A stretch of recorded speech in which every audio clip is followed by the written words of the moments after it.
వ్యవసాయం చేసే కౌలు రైతులు తిని పాడవుతున్నారు, తినక పాడవుతున్నారంటే ఏంటో అనుకున్నాను.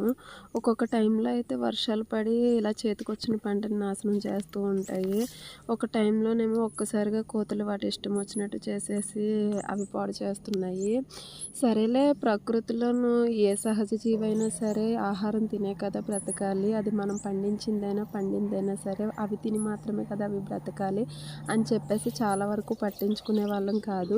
సరే పోనీ తిన్నాయి కదా అని అనుకుని సింపుల్‌గా తీసుకుందాము అంటే అవి తినకుండా మా చేతికి రాకుండా చాలా కాయనైతే పాడు చేసేసాయి మా చేలోను. చాలా డేస్ తర్వాత పొలమైతే వచ్చాం గానీ, ఈరోజు మార్నింగ్ అయితే అసలు చూసేసరికి కళ్ళ నీళ్ళైతే ఆగలేదు. వాటి ఇష్టం వచ్చినట్టు పచ్చికాయే కాదు, పండుకాయే కాదు, పోనీ కోసి తిన్నా బావుండు, తినకోకుండా ఇంకా వాటి ఇష్టం వచ్చినట్టు చేలో కాయలన్నీ కూడా ఒక్కసారిగా గుంపుగా పడి చాలా పాడు చేసేసాయి.